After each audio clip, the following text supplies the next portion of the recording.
Coming up on Bloom, losing weight is the top New Year's resolution, and our experts are taking a deep dive into weight loss.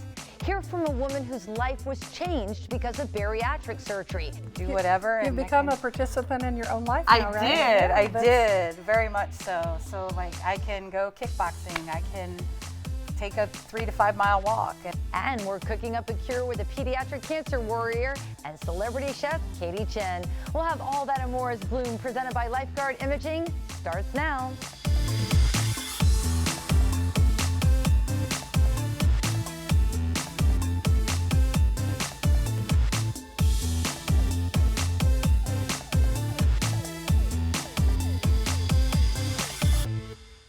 I'm Gayle Guyardo. Welcome to Bloom, presented by Lifeguard Imaging, a full hour dedicated to your health and wellness. So get ready to bloom.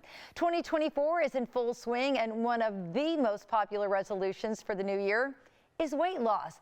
The World Health Organization points to the escalating global obesity epidemic, or globesity, and it's a major threat, with over 4 million people dying each year as a result of being overweight or obese, according to the Global Burden of Disease. The new year is a perfect time to get on the right health track, and our next guest says we need a multidisciplinary approach to treating obesity. Joining me now is physician's assistant and personal and bariatric fitness trainer Desi Zevin. Desi, it is so great to see you again. Hi, nice to be here again. Thank you. So we're talking about this on a global platform right now. I mean, this is something that millions and millions of people are dealing with. What exactly defines obesity? So the Obesity Medicine Association defines obesity as a chronic, progressive, relapsing, treatable, multifactorial, and neurobehavioral disease. It's a mouthful. Basically, I want people to understand that it's not an easy thing to treat. It's chronic, it's long-term, it requires lots of different professionals from different fields to help them figure out what's the right journey for them. And no journey is the same for every individual. I mean, I think that's where we're going wrong. It's like this fad diet, or this is cool, and this is for 24, and this is for, it just doesn't work that way. And the crazy part of it is that we keep doing this year after year and expecting a different result. Right. So I'm so glad and thankful to Bloom for being able to present this out there to the public so that people can learn that it's not easy. It's not easy at all. No one has the right answers. But I do want folks to understand that making sure that when they're looking for treatment, they go to somewhere where they do have multiple ways of treating them. It's not just, we're just going to do, X, or we're just going to do Y.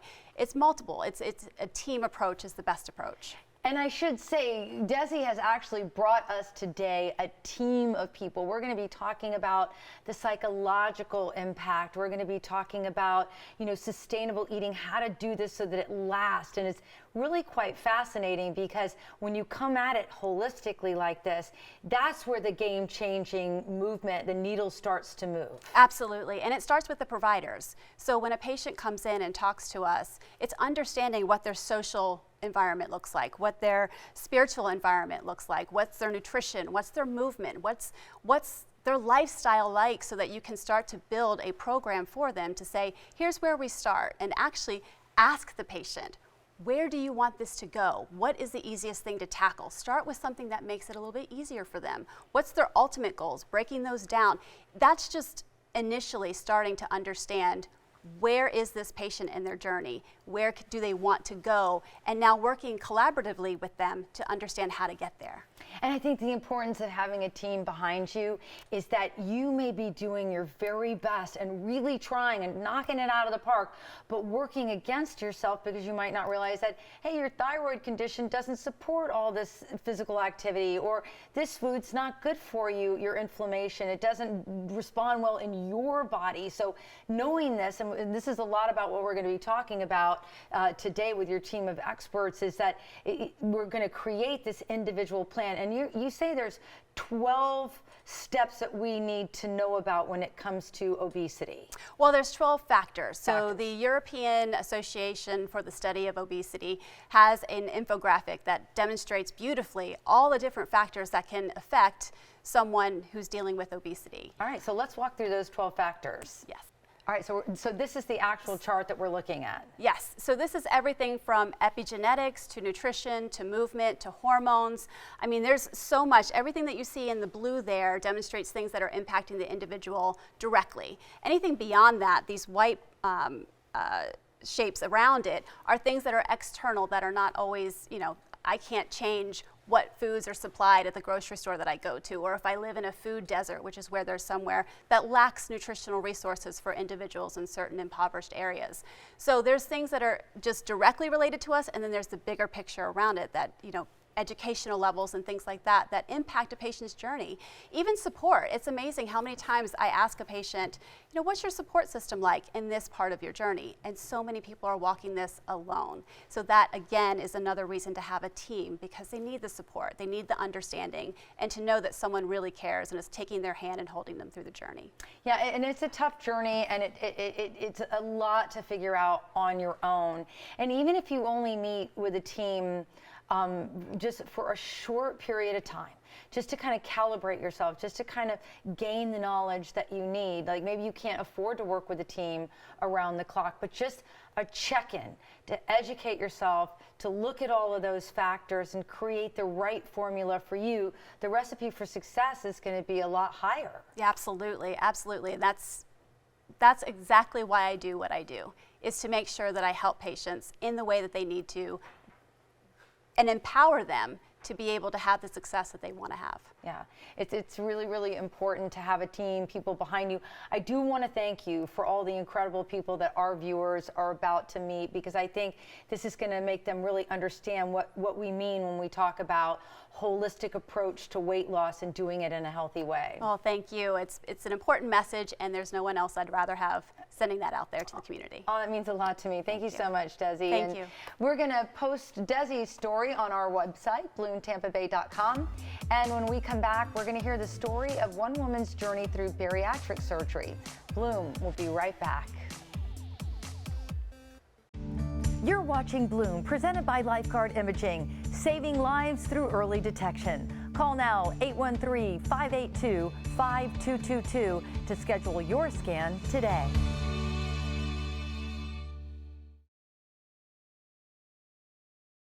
Welcome back to Bloom. As we continue on our deep dive into weight loss and obesity, for many, surgery might be the best solution. Joining us now to share her own personal weight loss journey through bariatric surgery is Wendy Reinhardt, along with bariatric surgeon Dr. Tiffany Jesse.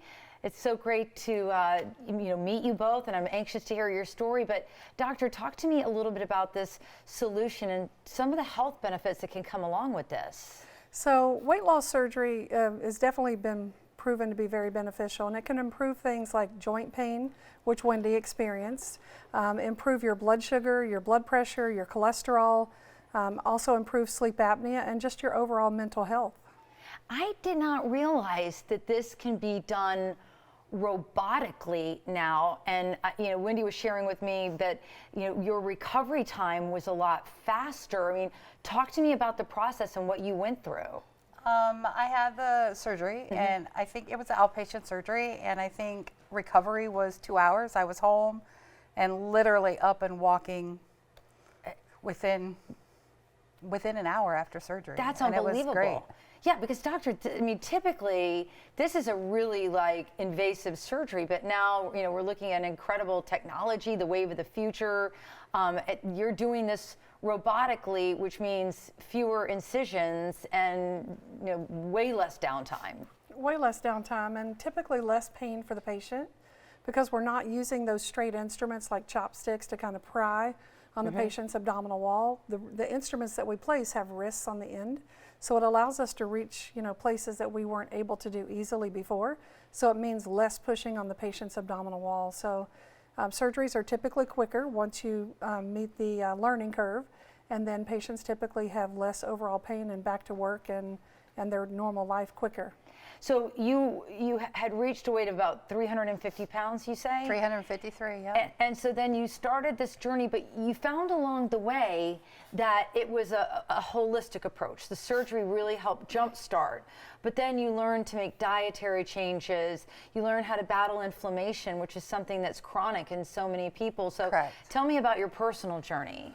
So I had the weight loss, and I think the surgery, and had I not had that, it wouldn't have given me the tools to do what I needed to do. You have to change the nutrition, obviously. But Dr. Jesse's office was amazing for nutrition and calories and counting and everything else. So it was the initial weight loss of 100, I was over 100 pounds.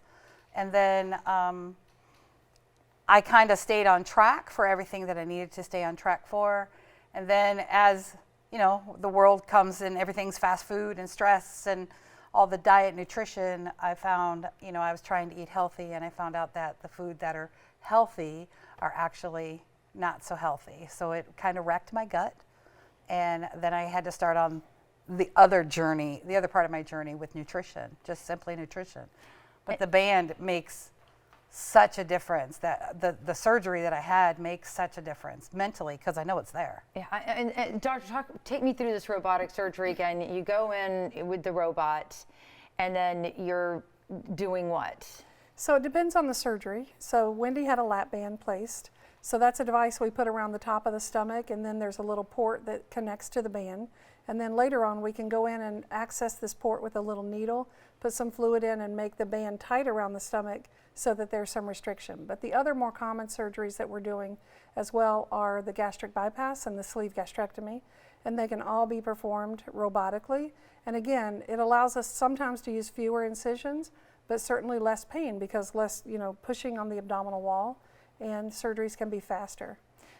And are there less complications doing it this way? Because I wanted to ask about, you know, some of the risks of bariatric surgery, but, you know, do we cut down on those complications through a robotic procedure?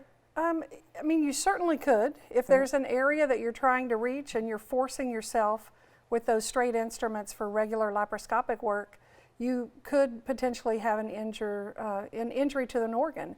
But if you have an instrument that's allowing you to move that wrist, you can avoid making an injury to an organ that you're trying to reach around. So certainly you can have less complications. I mean, these are major abdominal surgeries, and they certainly come with complications, but the benefit, you know, as Wendy has explained to you, are very rewarding, and you improve health conditions, and your mental health is overall improved as well. Yeah, and Wendy, you said you were experiencing joint pains, all kinds of issues prior to having the surgery.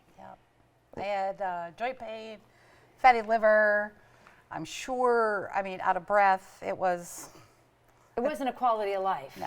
And how has it changed since the surgery? Oh, it's night and day.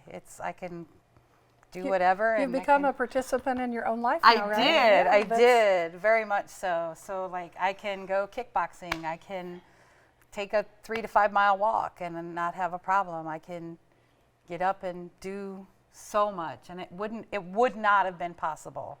There's no way to, you know, to have, if that was in 2011, and you have to change. I mean, you can't just, it's just a tool. It's not an answer, it's a tool. It's a and tool. They pound that into your head.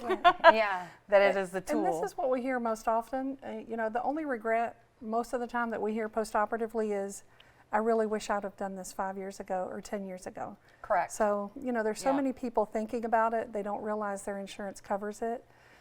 You know, and I would didn't realize that. recommend to have a talk with your local surgeon. Yeah, it's incredible. So you go to your regular doctor first. You see what you need to go through to get it covered by insurance. You can have this robotic procedure, which is incredible. What's next for you? You say you're going to continue along this journey, and you're really embracing it. Yep. Now I'm focusing on nutrition and making sure that the inflammation stays at bay, and making sure that my blood work is good and everything is all good. And Well, I have to say, you look amazing. Thank you. Congratulations on an incredible journey. And Doctor, thank you for coming to share with our viewers kind of the next, you know, stage of how far bariatric surgery has come. So we appreciate the both of you. Yeah, thank you for having us. Thank you. Absolutely. And we're going to share this story with you on BloomTampaBay.com. And when we return, sustainable diet tips from a top dietitian. Bloom will be right back.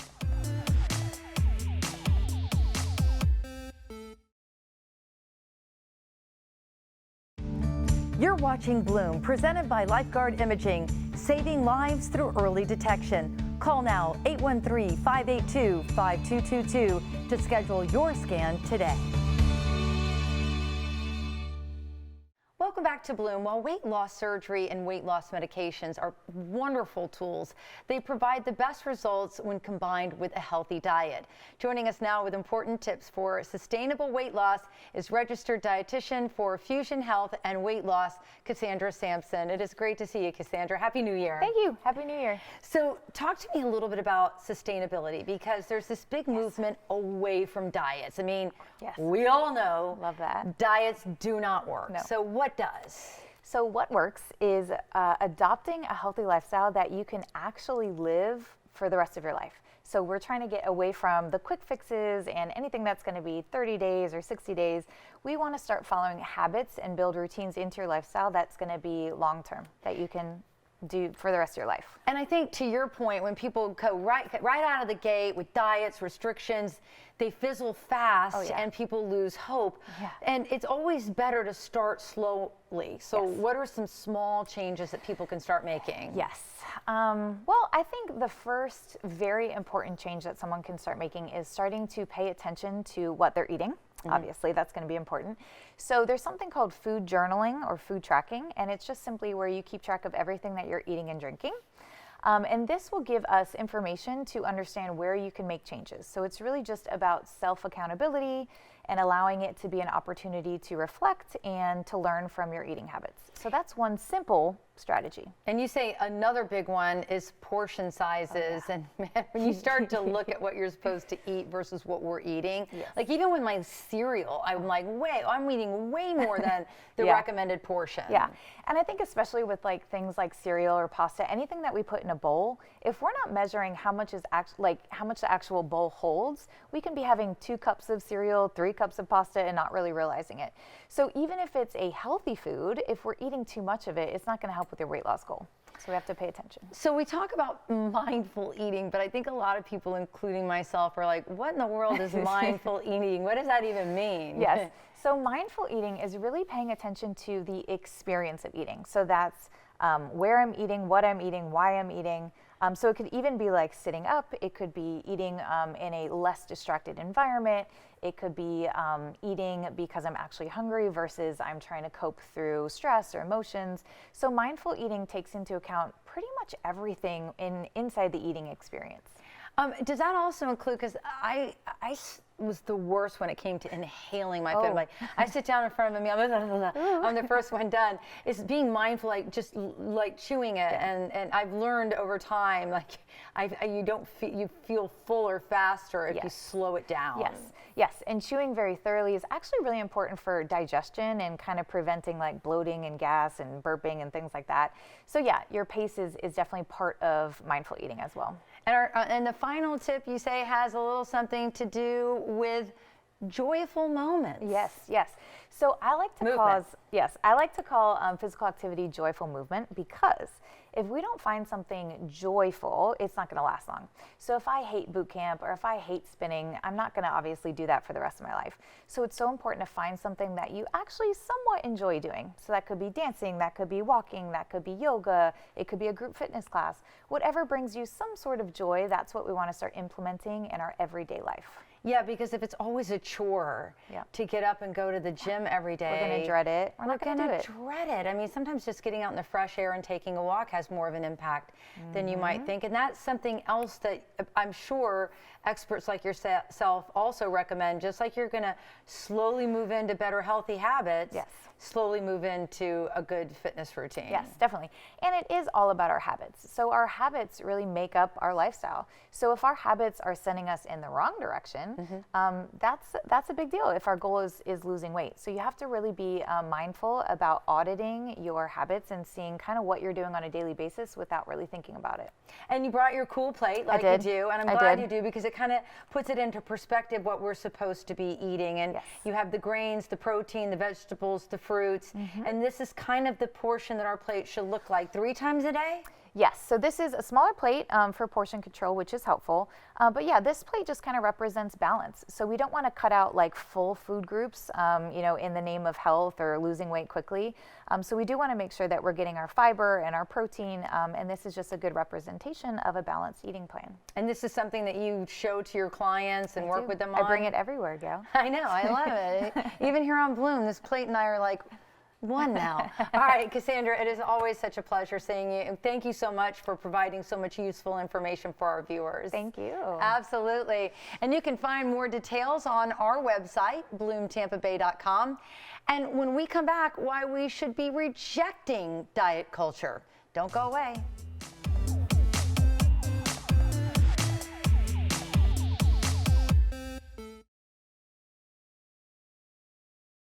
Living the Tampa Bay lifestyle means enjoying the sand, sun, and outdoors fun. So get out, get active, and nurture those healthy habits. Hey there, I'm Gayle Guyardo, host of Bloom.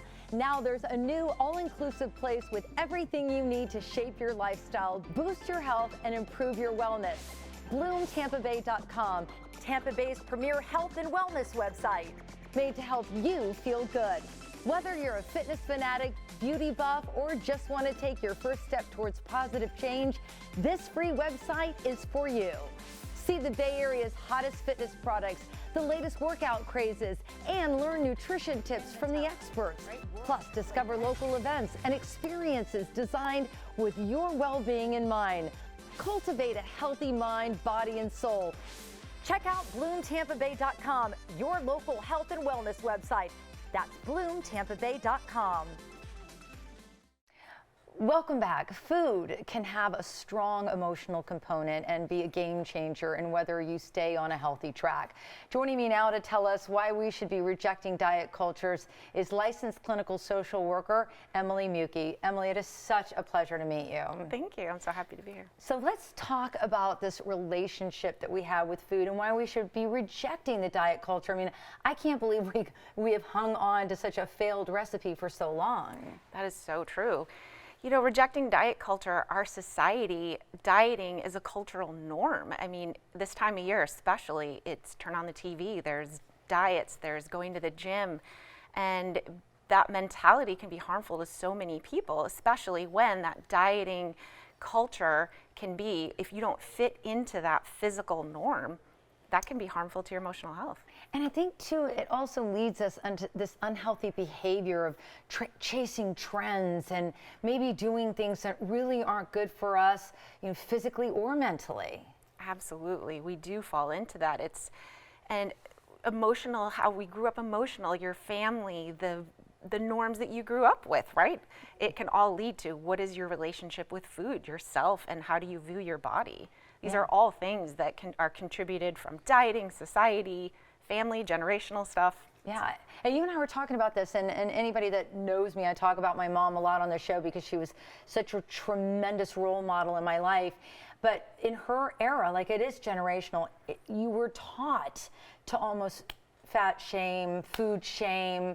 You put a negative spin on it as a way to control it. Not her fault. That's how she was raised. That's how but now with 4 daughters, I'm always really trying to be so cognizant because we know so much more now in today's day and age that that's not the relationship that we should be perpetuating with food. Absolutely. And you know, what you said is so true. I have daughters myself, and raising them to be different than we were raised, which is, how do you want to look at society? How do you want to look at yourself? And it's like an everyday thing to think, okay, well, what would be neutral to talk about your body, to talk about food, and changing that relationship with yourself. It takes really to be aware and do the work. And I think, too, it's what leads to so many eating disorders, and that is rampant, not just with young girls, but with young boys as well. It is, it really is. So I work with people, I specialize in binge eating disorder, emotional eating, and body image, and we see one of the components actually that contributes to some eating disorders like binge eating disorder is frequent dieting. So rejecting that idea of, is there something else, intuitive eating, getting in touch with, you know, what were the messages you received as a child? What is your relationship with food? How do you talk to yourself? These are all things that, you know, you can work with in therapy. Maybe 2024, we reject dieting and instead go on a journey of discovering yourself. Let's talk a little bit more about emotional eating, because I am sure that's something that you really have to zero in on when, you know, you're talking to your patients. Like, what's causing you to you know, what's behind this? Oh my gosh, yeah, there's so much behind it. It's like layers and layers of things. So kind of like taking that time to dissect where it stems from, and then what about now, right? So like we can see the generational trauma and how we learned to think about food, but also right now, is it a coping skill? Is it something that's almost habitual? It's multi-layered, and I think thinking about ways of food is a pleasure. I mean, I don't know about you, but Christmas cookies was a really big pleasure for me. Food is a pleasure, and what else? You know, what if it becomes a coping skill, a way of numbing or a way of dealing with feelings we don't want to feel, then it becomes a problem. Yeah, it really does. And I think what's so interesting at the end of the day, and what took me a half a century to figure out, is that the excessive exercising, the excessive dieting, it didn't work. It wasn't sustainable. It leads you to a road to nowhere. So you really have to really embrace this whole mindful trend. It's something that works. I mean, I've been doing it since the start of Bloom and talking to experts like yourself, and it really does pay off, and it takes all the anguish off the table. Oh my gosh, yes. It's not an easy journey, right? It takes so much courage to start therapy for anything. But emotional eating is really hard in the journey with body image because we have to eat to live. So you can't take it off the table, no pun intended. Yeah. It's a journey to figure out, how do I eat intuitively eat and move my body for joy, and finding ways to deal with emotions and generational stuff that can give you a better relationship with food, your body, yourself. Well, it is a pleasure meeting you. Thank you so much. Happy New Year to you, and I hope you come back and visit us on Bloom real soon. Love to. All right, we're going to share Emily's story on BloomTampaBay.com, and before we go to break, it is time for today's Bloom trivia question. True or false? Life-threatening obesity is defined as 100 pounds above ideal body weight or a BMI, body mass index, greater than 40. We'll have the answer later on Bloom.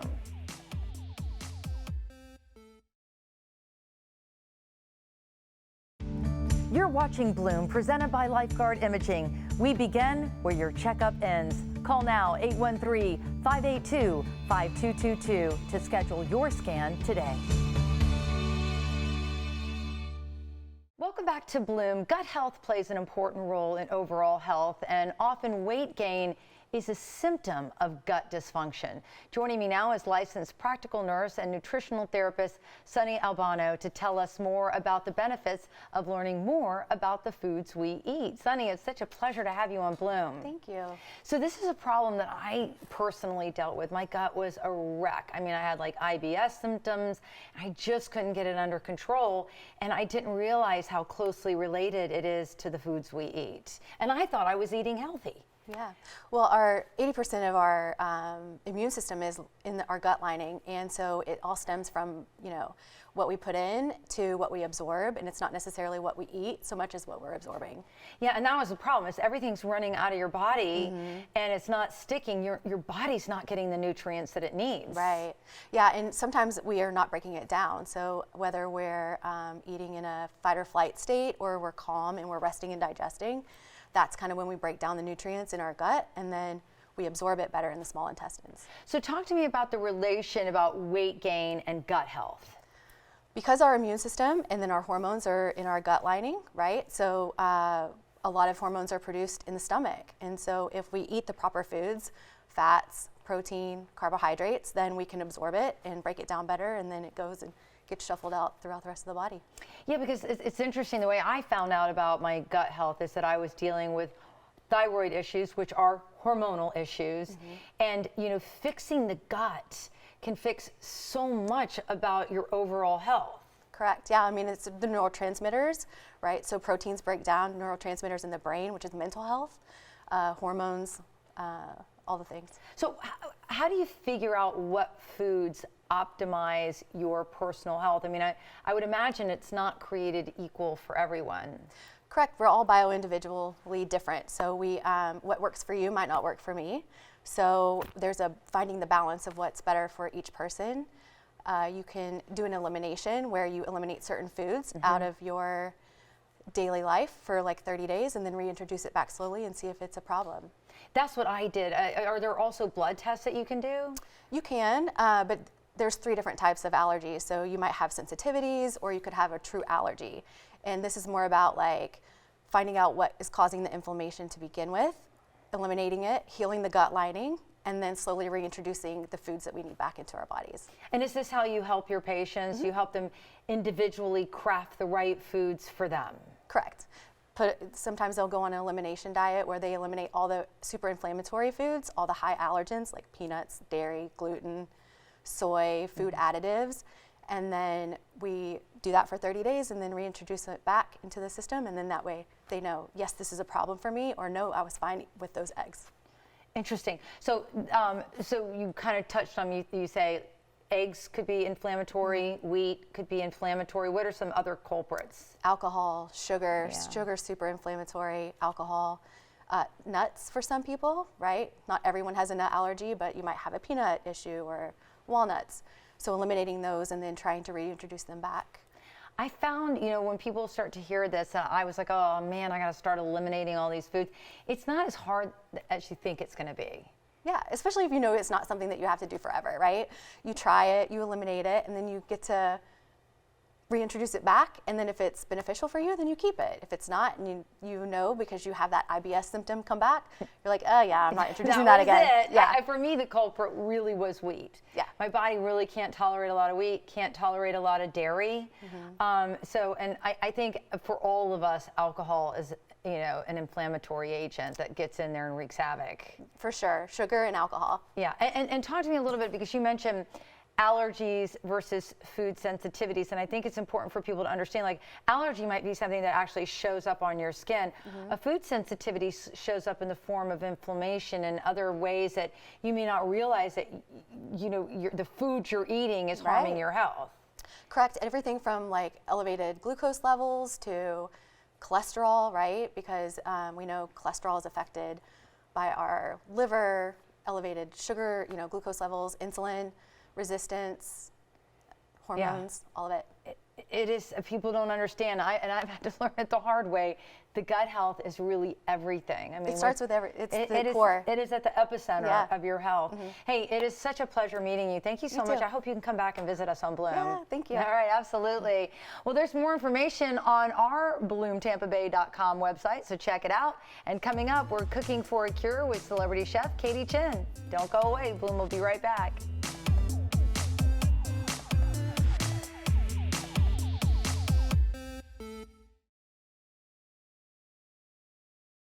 Welcome back to Bloom. It is time to cook up a cure for pediatric cancer. Joining me now is pediatric cancer warrior Aubriana and celebrity chef ambassador for the National Pediatric Cancer Foundation, Katie Chin. It's so good to see you, Chef Katie. So great to see you guys. Happy New Year. Happy New Year to you too. And I wanted to introduce you to Aubriana, who is 11 years old, right? Yep. And she was diagnosed with grade 4 medulloblastoma brain cancer 4 years ago. Now, this is a very, very aggressive form of cancer, but the good news, Chef Katie, is that she has beat the odds and proven to be a true warrior. That is incredible. You're amazing, Aubriana, and we're so excited you're here today. Thank you. I'm excited to be here. So, Aubriana, what are Aubriana and I going to be making? Well, we are making healthy energy snowman made with dates and cashews and just a little almond extract and some coconut. Very healthy, look how cute. Oh my goodness, so cute and so good for you, loaded with protein after we indulge for the holiday season. That is so adorable. And we didn't see a lot of snow here in Tampa Bay over the holidays, so it's a good thing that we could make some right here in studio. I love that. So basically, I just took some cashews, but you could use other nuts like almonds or peanuts. I put it in my food processor with some dates, pitted dates, and a bit of almond extract. That's it. 3 simple recipes. So I believe you also have your dough ready to go. We do. So let's make 3 like ping pong sized balls. Okay. And this is such a fun recipe for kids of any age to get involved with. So you want to form them so they're nice and firm. All right. And again, this sounds like easy ingredients that you said you just whipped into the food processor. Absolutely. 3 ingredients, you guys. Cashews, dates, pitted dates, of course, and a bit of almond extract. And this is loaded with protein, obviously, from the nuts, but both the coconut and the dates have antioxidant properties as well. So not only is it packed with protein, but loaded with cancer-fighting antioxidants. And the dates add like a not too sickeningly sweet taste to it, but a sweetness that's just right. Absolutely. You know, I have a sweet tooth, and sometimes usually around 3 o'clock, I'm like, oh, I want something sweet. So you can indulge in this and not feel guilty about it. And it's a great after school snack. And look, you can see Aubriana's making a cute little child snowman, and mine's kind of a bigger dude. So we kind of have like Got a little family going here. yeah, we have a family up in here. I love it. And then once you shape the balls, then just go ahead and roll them in some shredded coconut. Okay. But you could use powdered sugar instead, just to emulate that snow effect. And then after you roll them in the coconut, we're just gonna, oh, look what you did. Yes, amazing. You just stack them like a snowman. And then I also took some carrots and I just cut out a little like triangular nose. And then we're going to be using some mini chocolate chips for the eyes. Okay. So cute, right? Yes, adorable. I love it. Yeah. My head All fell off. right. Or like shoving the nose in there. We're getting there. We're not. How are you doing over there? How are I'm you struggling guys with the doing? snow part. I know. I just kind of like matted in the snow. You know, we are Yeah, in Florida here. It's hard to get the snow to stick, Katie. Yeah, you just got to kind of press the coconut shreds onto the balls. And then, but what I have to say is no matter how your snowman looks, he's going to taste delicious. He is going to taste Get delicious. some snow around All right, here. all right. And then Oh. I'm poking a little piece of carrot as the nose and 2 little chocolate chips as the eyes. I love this. This is fun. Here's my little So guy. cute, right? And Katie, how can Adriana people? told me she's never actually built a snowman. She tried in Cleveland once, right? Oh, really? Yeah. How'd that go? Not so well. The snow was not very sticky. It wasn't sticky snow. It's kind of an odd way to describe it, but it wasn't sticking together. All right, so there you have it. But way more successful. I can tell you from a firsthand knowledge here that her snowman is coming along swimmingly, Chef Katie. I can't wait to see it. And I hope you guys enjoy them because they are sweet, but not too sweet. And again, packed with protein and antioxidants. Well, we certainly appreciate you, Chef Katie, for all your support of the National Pediatric Cancer Foundation here in Tampa, Florida. You are amazing. Thank you both. And we're going to post Chef Katie's recipe on our website, and Bloom will be back right after this. Welcome back to Bloom. One aspect of obesity that can provide major challenges for women is the damaging effects on the pelvic floor. Joining me now is pelvic floor therapist and the founder of Bloom Pelvic Therapy, Dr. Brittany Sargent. We love the name of your practice, Bloom. I love that, doctor. Thank you. Thanks for having me. Yeah, absolutely. So let's talk a little bit about pelvic floor therapy. This sounds very niche, but very needed for women. For sure. And I think that a lot of times we don't really know what the pelvic floor is or what does rehab, what does that consist of? And so I think that's really interesting. Yeah, and should you start this because if weight gain exacerbates this problem, is the therapy something you should start before you lose weight, after you lose weight? How does it work? Yeah. So there really is no perfect time to start pelvic therapy. I think that we should be paying attention to it throughout our lifespan.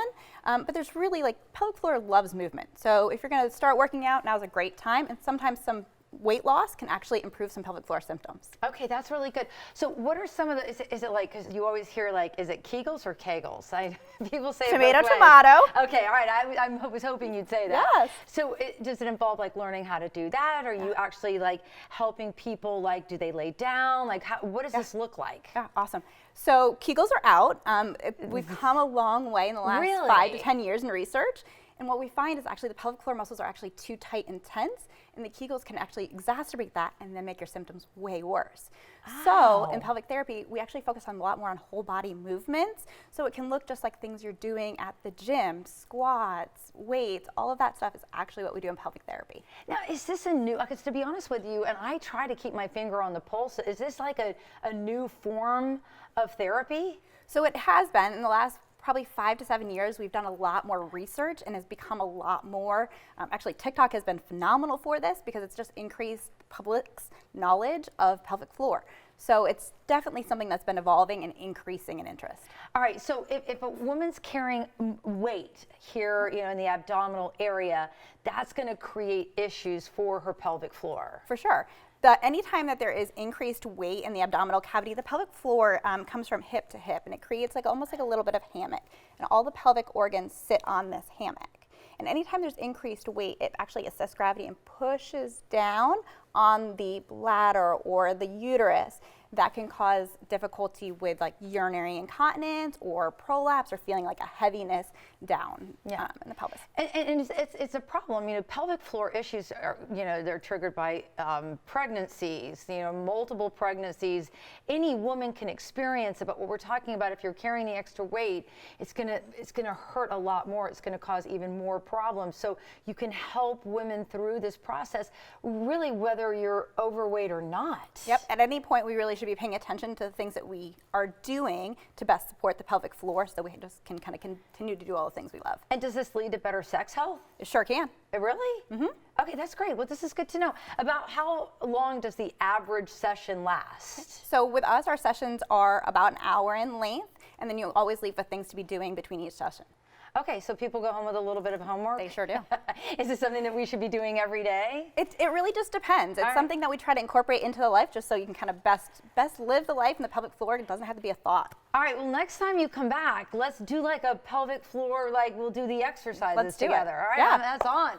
All right, well, we are going to post everything you need to know about this story on our website, bloomtampabay.com. Doctor, thank you so much. Thank you. We hope to have you back on Bloom. Love it. All right, we'll be back with more Bloom right after this.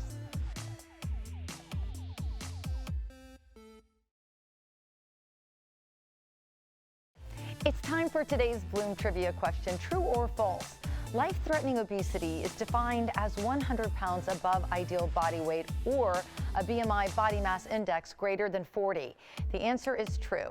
It's important to discuss options with your doctor to get you on the right path to good health. Well, thank you so much for tuning into Bloom today. You can catch Bloom anytime by following us on social media. We're on all major platforms, so get a behind-the-scenes look at all of the innovative breakthrough health and wellness conversations and incredible guests that we have right here on Bloom. And tune in to the Bloom Health Club, where we take a deep dive and have extended conversations with some of the top guests that we have right here on Bloom. You can stream Bloom Health Club anytime on Spotify, YouTube, and Apple Podcasts. Well, we hope you'll tune in again on the next Bloom presented by Lifeguard Imaging. We're exploring health trends of 2024. We'll show you how the new trend of reverse running can help get you in shape. And we'll tell you about the Tampa Bay Black Heritage 5K run coming up in our window to the weekend. So stay healthy, everyone, and I will see you on the next Bloom. Call now 813-582-5222 to schedule your scan today.